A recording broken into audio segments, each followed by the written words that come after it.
212, how are we doing tonight? Good, that's what I like to hear. If you didn't know, I'm about a foot and a half short of what Tim is. Pastor Tim's the guy that's normally up here, the guy that was just here a second ago. How many of y'all love Tim? I think he's still backstage, but I have a question real quick before we get into anything else. If 212 has changed your life over this past year, if Jesus has changed your life over this past year, I want you to stand up and shout as loud as you can right now.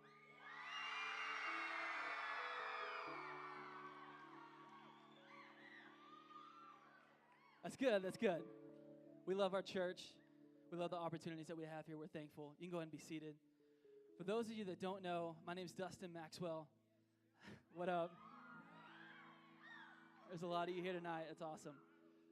I was the drummer just a second ago. I play drums here at 212 and on the weekend. I'm a CPSL intern. Any of y'all know about that life? Where my interns at? What up? Cool. So, I'm the creative director for 212. That's what I've been learning over the past semester.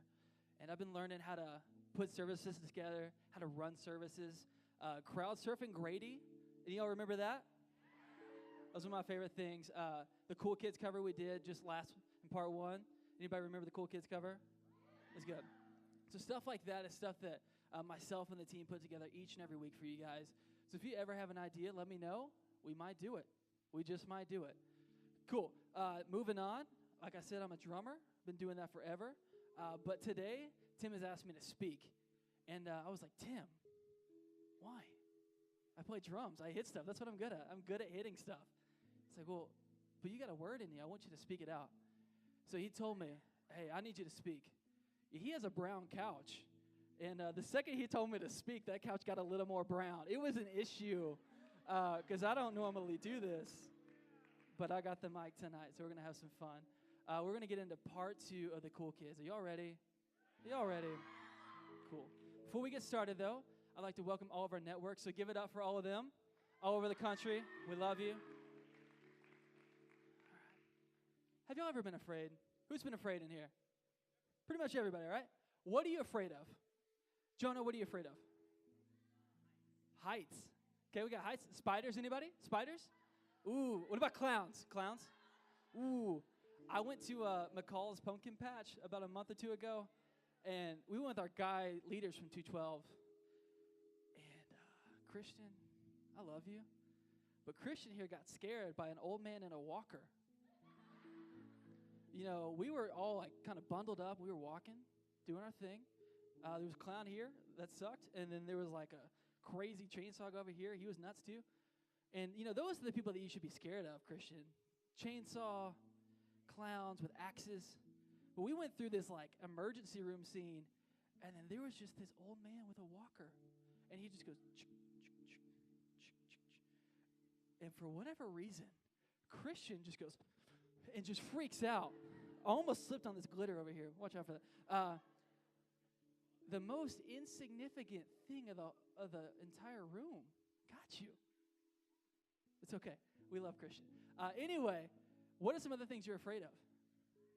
The dark, rejection, okay. Anybody have some good rejection stories? Not that you want to admit, Brian, I see you. So I was going to come up with a rejection story, but there aren't too many in my life. Praise God. Yes. Just kidding. Hey, what up? Anyway, I do have this other story that I would love to tell you guys. So I have 2 older sisters. I'm from Bowie, Texas, a very small town. There is nothing to do in this town. That town is about the size of our church. So it's tiny. Yeah, don't worry about that. Anyway, so my oldest sister, Lacey, is deathly afraid of crickets.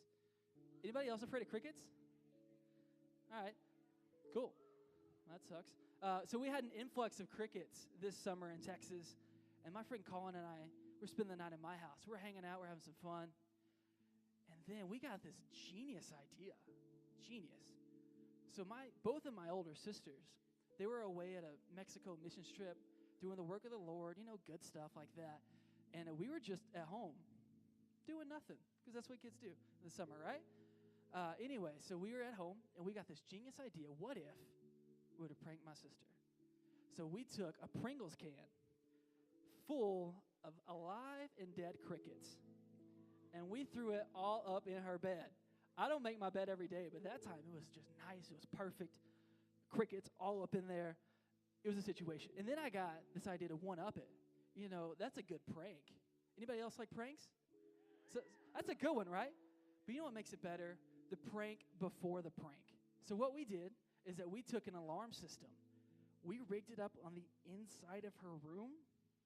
I don't know how. We had small hands, I guess. Anyway, so we rigged up this alarm. So with a second she opened her door, a siren would go off, and it'd scare her lights out, basically. That was the plan. That's what we hoped for. And so, you know, they said they were going to get back at like 3 a.m. They were running late. They were coming back from Mexico.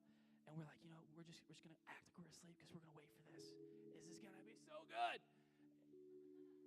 So we get in the bed. We're just like, oh, we're waiting. We're chuckling. We're giggling. Anyone else ever done that before? That's what I thought. So we hear the door open. They're rustling, bustling, getting through. And then we hear steps in the hallway. We're like, oh, here it comes. Here it comes. She opens her door. Sirens everywhere. She screams bloody murder. It was hilarious. Loved it. And then she starts screaming, Mom, Dustin rigged my room. Turn it off. And my mom's like, Dustin, I need you to come fix this right now. So I was like, okay. You know what I did? I didn't mind fixing this part of the prank because she didn't know what was coming. She had no idea what was up next. So, you know, I was like, I'm going to get off easy right now. So I'm going to just do what my mama says, and I'll be all right. So I went, unplugged the alarm, took it all down, went back in my room. I was like, have a good night, sis. Hope you had a good trip. And then I waited. Oh, I waited.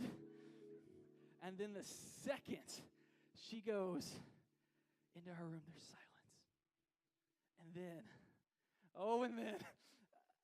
she opens up her bed, crawls in, pitch black, screams louder than I've ever heard in my life.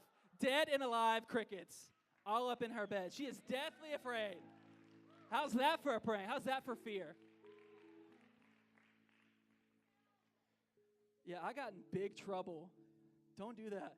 You'll get in a lot of trouble. All of that to say, there are many different types of fear. Some of you guys are afraid of rejection. Some of you guys are afraid of the future. Some of you guys are afraid of dentists. And we're going to talk about overcoming fear tonight. The title for this message is called I've Got the Keys. Everybody say that with me. I've got the keys. One more time. I've got the keys. Anyone 16? Anybody drive? All right, a couple of you guys, couple. Do you remember when you got your first car? It was the greatest day ever. Cool. I got this huge Dodge pickup truck, Texas edition, jacked up, awesome. It was incredible. But I was just proud that I got the keys. Keys mean something to you. Keys are important to you, right? Say you turn 16, you're excited about those keys. You're a man because you got those keys. You're a woman because you got those keys. Either one. Anyway, all that to say, there are many different types of fear. Our text tonight is going to be Matthew 14, 22 through 33. So if you would open up, they're going to put it on the screens. We've been thinking about you all week long. Let's go ahead and read it straight through, and then we'll break it apart. All right, and this is the story about Jesus walking on water. And prior to this, they had just got done feeding the 5,000. So Jesus had just done a miracle, and he's getting ready for one more. So it says, immediately Jesus made the disciples get into the boat and go on ahead of him to the other side while he dismissed the crowd. After he dismissed them, he went up on a mountainside by himself to pray. Jesus often did this. Every time he would do a miracle, he'd go pray. It's not enough to do the miracle if you can't give it back to the Father. Just side note. I went to go pray. And then, let's see, where were we? When evening came, he was there alone. But the boat was already a considerable distance from land, buffeted by the waves because the wind was against it. It says, during the fourth watch of the night, Jesus went out to them, walking on the lake. When the disciples saw him walking on the lake, they were terrified. It's a ghost, they said. They cried out in fear. But then Jesus, being Jesus, immediately says to them, take courage, it is I. Don't be afraid. Then Peter says, Lord, if it's you, tell me to come on the water with you. Tell me to come out there. Have you ever thought how cool that would be if you could just go, Jesus? Yes. And then go, I want to be where you are. Give me wings to fly. And have him just say, fly.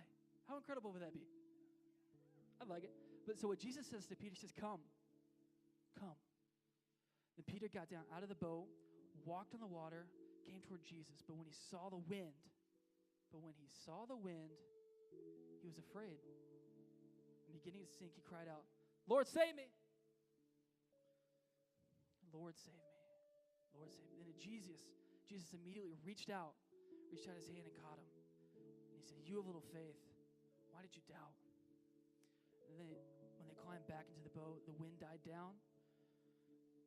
Then those who were in the boat worshipped him, saying, "Surely, truly, you are the Son of God." So, all that to say, there's something about this story that I'm supposed to tell you tonight. God has me up here for a reason. He has a word for you guys. So let's open our ears. Let's listen. Let's dissect this a little more. Let's take a look back in verse 27. Jesus first says, "Take courage. It is I. Don't be afraid." Now, we could end this right here, this sermon on how to overcome fear. Look to Jesus, and he'll say, "Take courage. It is I. Don't be afraid." We could end it right there. Because what this tells us is the presence of Jesus is the absence of fear.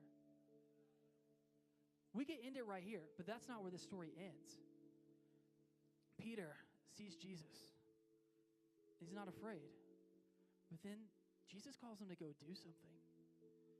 So in verse 30, Peter steps out on the water, and it says, when he saw the wind, he became afraid and sunk. When he saw the wind, is that right? When he saw the wind. Peter is walking on water. But when he saw the wind, he was afraid. Jesus specifically said, "Come." That was God's will for Peter's life in that moment. Come, follow me. Whenever you're doing God's will, it's not going to scare you. If you're called to ministry, if you're called to be a pastor, worship pastor, leader in a church, called to be a teacher, it's not going to scare you. It's the wind. It's the distractions. That's what will get you. His will never scare you. He has a perfect will for your life. I believe in each and every one of you. Do y'all believe that? Okay. It's because Peter looked away. It was God's will for Peter to walk on that water. Each one of you in here has a will. God has a specific calling for your life. And Jesus is saying, "Come, follow me. Follow me." Your calling isn't the cause of your fear. It's the distractions. If God's called you to do something, called you to ministry, you'll crumble if you don't have Jesus as your cornerstone. If you're called to preach, if you're called to lead worship, you'll crumble just singing songs. It's never going to work out. You're going to get taken away by the distractions if you're not focused on Jesus.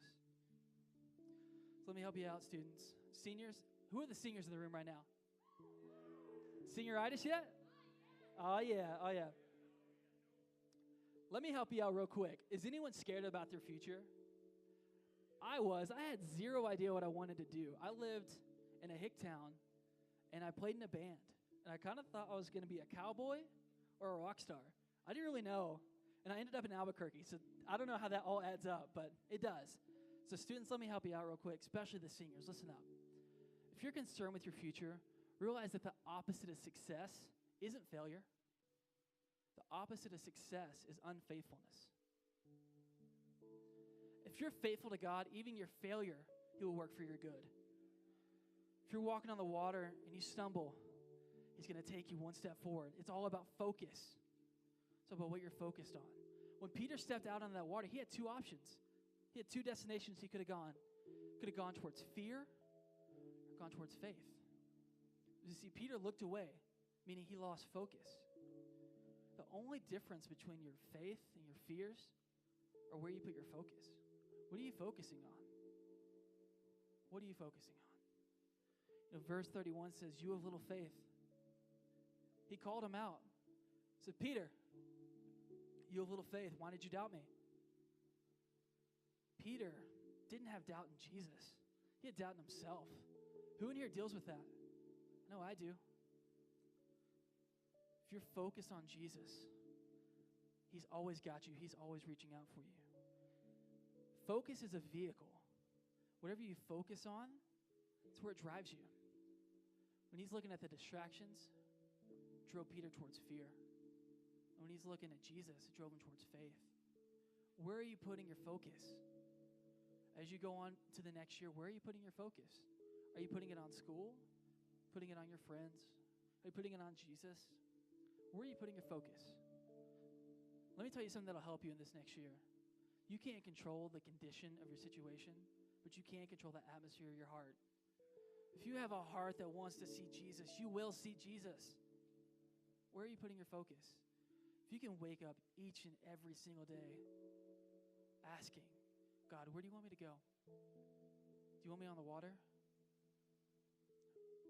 That's where I'll go. You know the song Oceans that we sing a lot.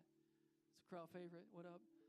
That song says, Spirit, lead me where my trust is out without borders. Let me walk upon the waters wherever you would guide me. The song's about faith. It says, take me deeper. Here I am on the boat. He's not scared on the boat. That's what he's supposed to be doing. He's on the boat because Jesus says, it is I. But the second he gets out into the will, he takes that first step. It's not really even the first step that matters. It's the second that takes your balance, takes your full weight. He's still half in. If he was sinking, he could catch himself.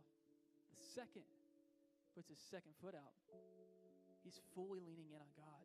He's fully leaning in on his will. Seniors, when you're going into the next year of your life, you're going to make some of the most important decisions ever. Lean on God for those decisions. Let me tell you something. If you don't know where to put your focus, listen to this. Paul says in Philippians 4:8, think about whatever is good, think about whatever is noble, whatever is right, whatever is pure, whatever is lovely, whatever is admirable. If anything is excellent or praiseworthy, think about such things. Think about such things. Think about whatever this verse says. Whatever. Has God done something good in your life? Think about those things. When you wake up and you don't feel like having a good day, because that happens, realize you're alive. You have breath. There's still a plan for you. There's still a plan that he's putting into action for you. Think about whatever. Think about the good things. Put your focus on what's good and put your focus on what's God. What is God and what's not? Just because it's good doesn't mean it's great. Come on now. Help me out. All right. Here's the deal. The only thing the enemy can do is make distractions for your life. He doesn't even have to create the situation, just the distraction. He doesn't have to get you at that party. He just has to get you hanging out with the wrong friends. They'll take you to the party. He doesn't have to create the situation, just the distraction. Don't focus on the distraction.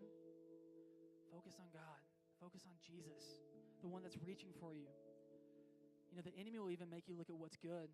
So, that's good enough. He'll get you complacent. When great is just right on the other side. Just keep pounding through that wall. There's greater things for you out there, students. There's greater things out there. Do y'all believe that? Is this helping anybody right now? All right. Now, who in here loves Shark Week? Woo! Shark Week? Shark Week. Shark Week.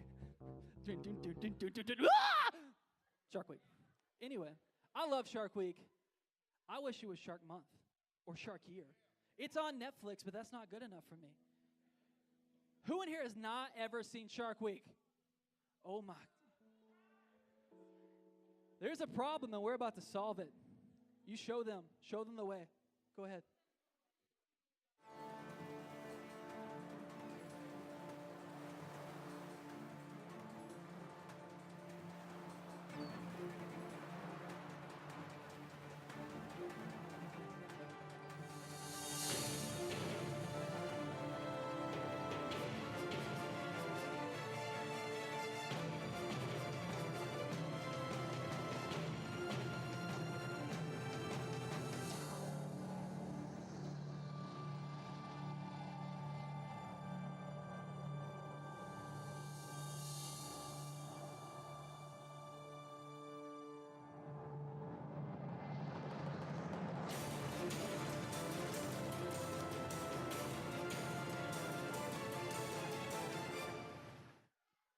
Is that not the greatest thing you've ever seen? Who loves Shark Week? One more time. All right, that's what I thought. Let me tell you something. Let me tell you something right now. If somebody bought me tickets, I would go cage diving with a shark in a heartbeat. Wait, anyone else do it? Is anyone else crazy? Like Christmas is coming up. If y'all just want to pitch in, it's like $1 each, I think, maybe more, I don't know. If you want to pitch in and give me a ticket, I'm going. I'll take pictures. I'll get my flippy floppies, my scuba suit, my tank, whatever else you know. I'm from Texas. I don't really know about that. Anyway, where's the closest body of water to here? Does anybody know?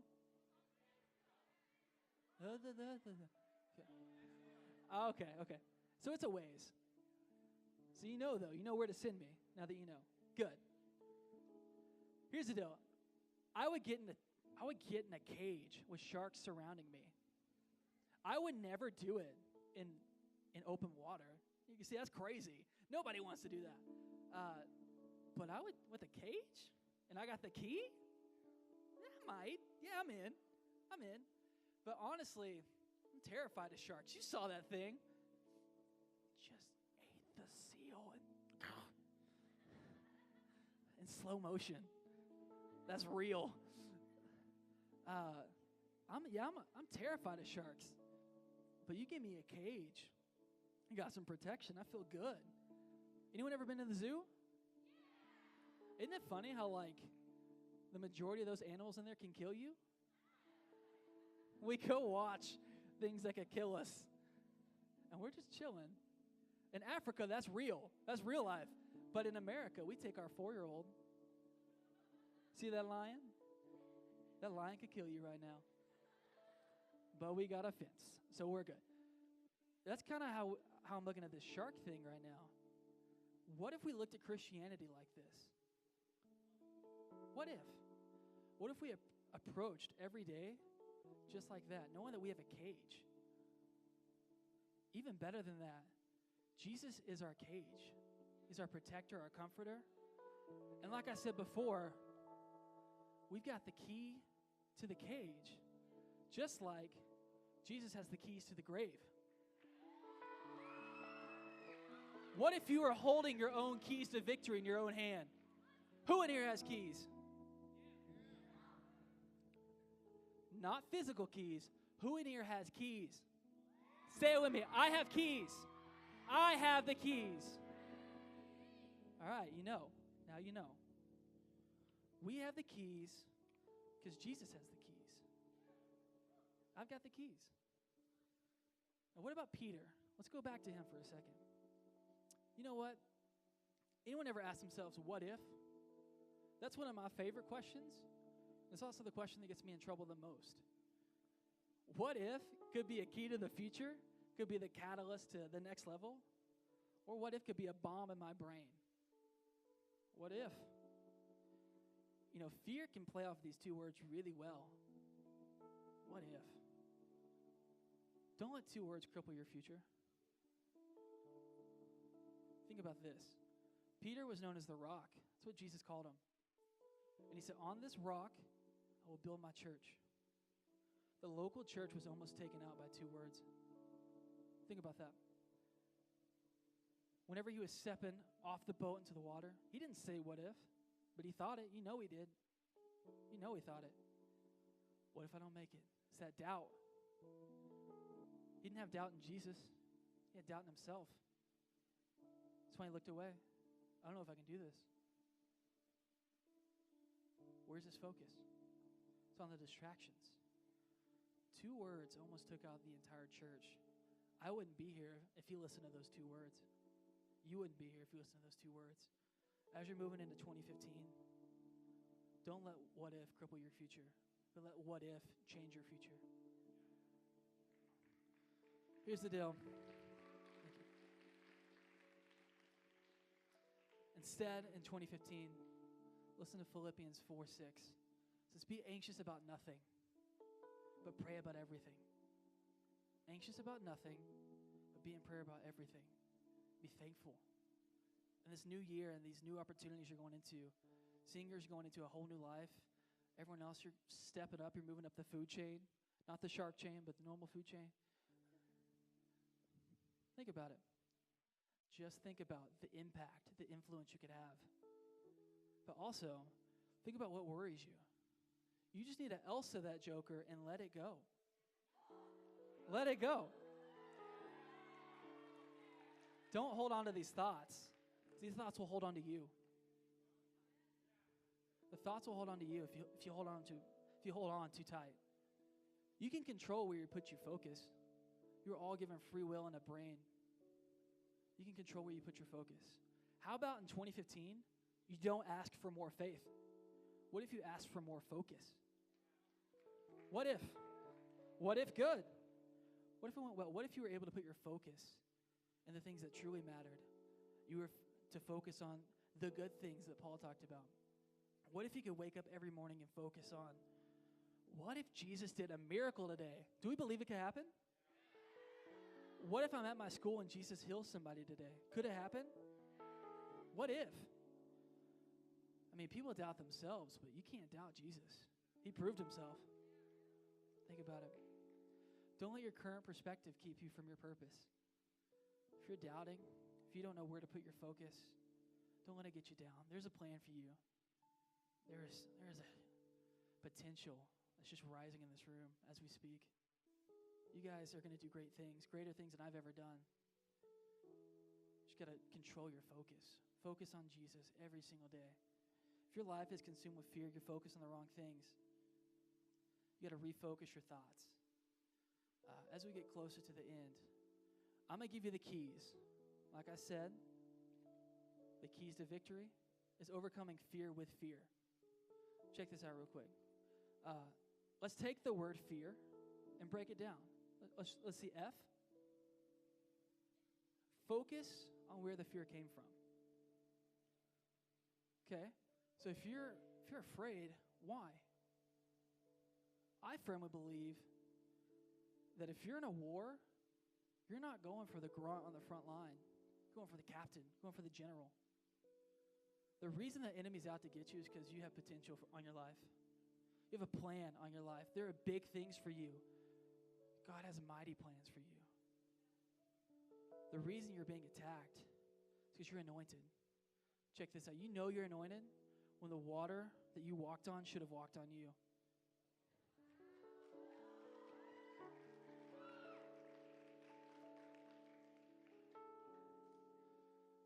If you're called to be a pastor, if you're called into ministry, wherever you're called, without Jesus, that water will walk on you.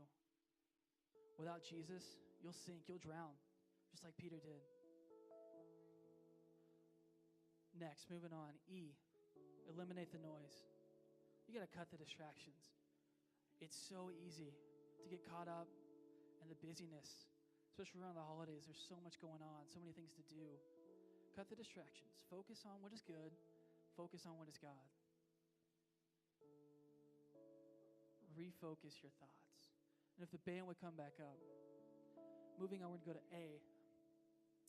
Align yourself with Jesus. Back in the scripture, back in the text, it says as soon as Peter started falling, immediately. Not like whenever he was ready. If Jesus wanted, he could have let Peter die and brought him back. But immediately, without hesitation, he reached for him. God's always reaching for you. He's always reaching. Overcoming fear is grabbing onto Jesus. Grabbing onto Jesus is overcoming fear. He's always reaching. He has a plan for you, and he's always looking out for you.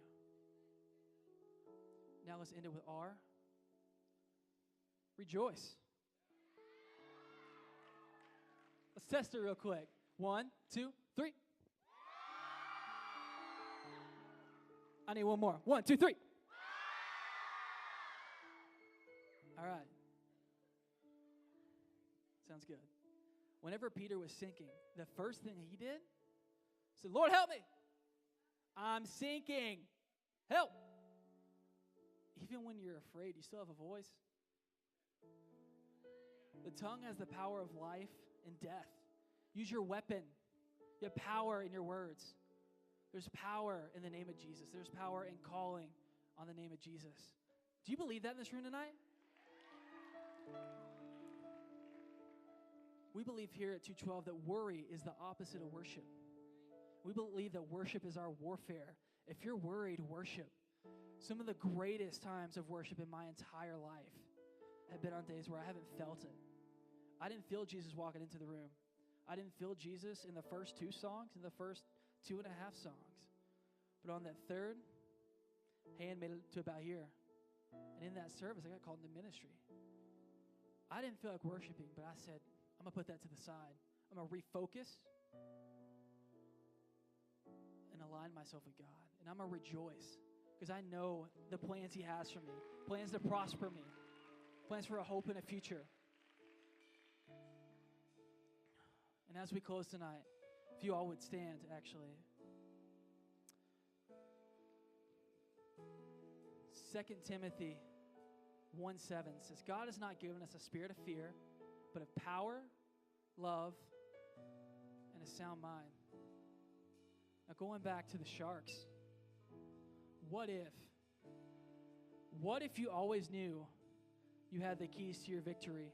What if you always knew you had the keys to your victory right in your hand? God has not given us a spirit of fear, but of power, love, and a sound mind. Power, love, and a sound mind. Say it one more time. I've got the keys. I've got the keys. Raise your hands right now, all across this room, all across this place. Say it again. I've got the keys. In 2015, we've got the keys to our victory. We've got the keys. We've got the keys. Right now, I want to ask any leader in this place, if you're a leader here at 212, if you would come forward. And students, if you would like prayer about anything the next year, come talk to our leaders. Come pray with our leaders. They're here for you. They go through things every day just as you do. But they love you and they're here for you. If you need prayer, come forward. If not, everyone else, we're going to sing Sinking Deep one more time. We're going to start with I'm Wide Awake. Do you know what wide awake means? I'm focused. I know where to put my focus. I'm wide awake. I'm alert. I'm ready. That's what it means. Then it says all fear removed. Come on now. We just talked about overcoming fear. It's grabbing onto Jesus. If you got the keys, I want you to sing this out. You ready? Sing this out. All fear removed. I'm wide awake. Y'all ready?